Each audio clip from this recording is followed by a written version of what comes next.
Mga sites na dapat tandaan na ating bubuksan ngayong online class.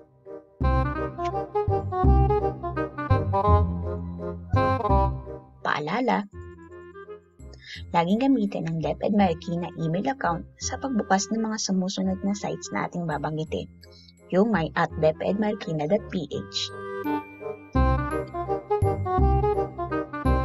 Una, ang Gmail. So, ito po yung site niya.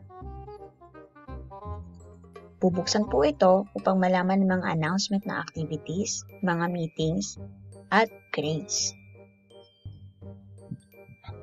Panoorin kung paano. I-type po ninyo ang mail.google.com.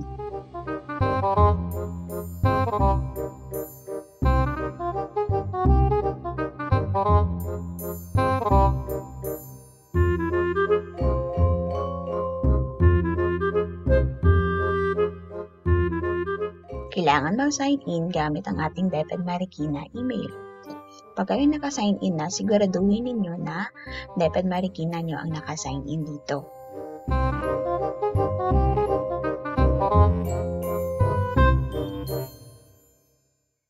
Ayan, so dito nyo po makikita ang mga messages. Meaning na mga sobrang bold or sobrang dark na sulat ay hindi pa yan nababasa.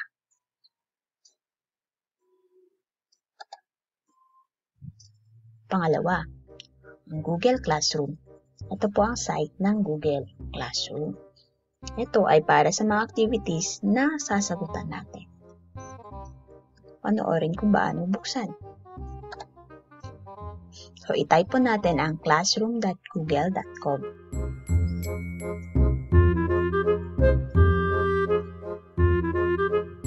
So, kapag naka-sign in na, hindi na po natin yan makikita.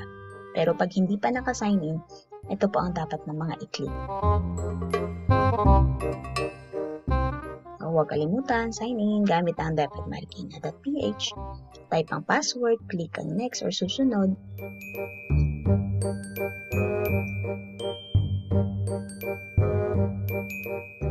Click niyo po ang grade for mapagkatiwalaan.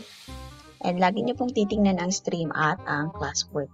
So sa classwork, makikita niyo yung mga gagawin, yung people, tsaka sa stream na makita ninyo ang mga announcement.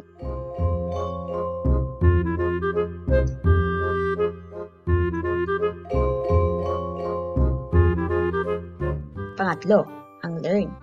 Ang site niya ay learn.depedmarikina.ph. Ito ay para sa online modules, mga activities at tests.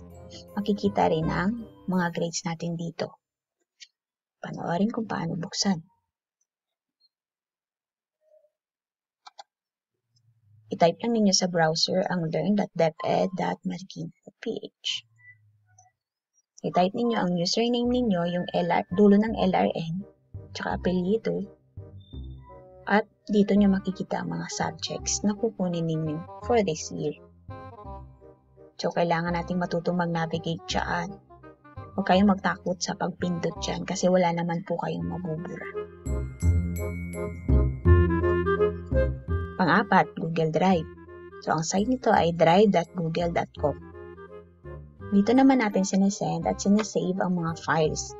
Halimbawa ng mga files ay pictures, videos, Google Docs, Google Sheets, at pati ang pagsilip ng badge natin. Mga badges natin, nandyan din po nakasave. Panoorin kung paano buksan ang site na ito. So, type po ninyo sa browser ang drive.google.com. Tandaan pag hindi pa nakabukas, o yan po ang lalabas. Pero kapag nakasign in na, hindi naman po yung lalabas. Lagi ang DepEd Marikina ang gagamitin. Dito po natin makikita ang mga folder na pagsisenda natin ng mga pictures at videos o mga word. Yan, explore lang po kayo dyan, basahin ang mga nakalagay sa folder. Kagaya niyan, grade from mapagkatiwalaan. Yan, dyan po nakasend ang mga badges ninyo. So, dapat yung mga nakapangalan nilang, huwag nyo silipin yung sa iba ha. So, ayun, may dyan din para sa mga girls. Yan. So, ang badges na yan ay mga natapos ninyong activities natin bago magpasukan. Yan, nakadalawa na siya.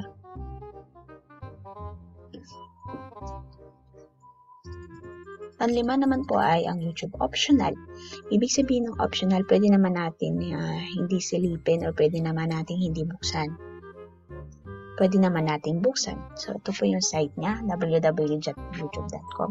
So, dito nakapaloob ang mga videos. So, kailangan i-search nyo lang yung mga videos na may kaugnay o related sa ating topic or aralin. Yan, pictures lang po. Alam ko po kasi lagi nating madalas na ginagamit ito.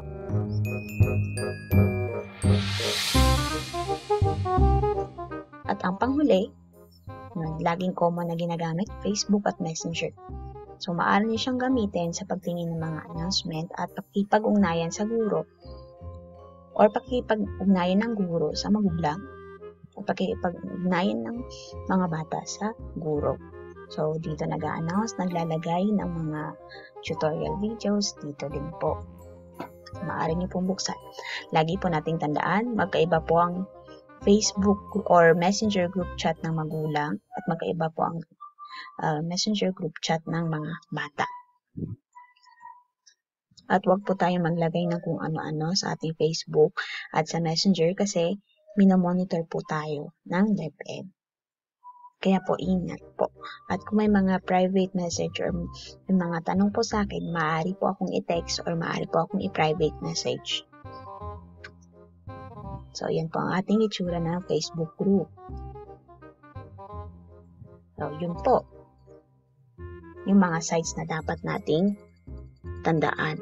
6 po yun. So, after nun, ano naman ang mga dapat nating gawin? Una, kailangan matutong magbukas at mag-on na ang laptop or desktop na mag-isa or may gabay ng magulang, nakatatanda or guardian. So, sa una, kailangan tayong magpaturo kung paano. Pero sa habang ginagawa na natin ito, kailangan masanay at matuto na po tayo. Kagaya ng activities na pinasend ko para malaman ko na kayo talaga ang nagbubukas or unti-unti po kayong natututo. Pangalawa, matutong mag-navigate ng sarili. Meaning, hindi ang magulang kundi kayo ng mga sites na nabanggit sa itaas. So, kailangan yung pag-aralan yun kung paano mag-navigate, paano mag-explore doon. Pag may mga hindi kayo maintindihan, pwede kayong magtanong sa magulang, pero wag po ipagawa sa magulang o sa guardian. Kayo po yun, mga bata. At ang pangatlo, pag-aralan ng mga sumusunod. So, una, kailangan na natin na mabilis ang pagtatype. Kailangan na natin pag-aralan yun. Kailangan tayong gumawa ng mga activities tungkol sa pagtatype or games tungkol sa pagtatype para ma-practice po tayo. Ang pangalawa, so lagi natin ginagawa sa Google Classroom ito, mag-send ng pictures or videos sa G Drive or sa folder na naka-assign. So, kailangan po natin talagang matutunan ito. Yan na po ang ating mga konting agenda for meeting. Any questions po? Feel free to ask, mga bata. Pag wala na po, maraming salamat po. Magandang araw sa lahat.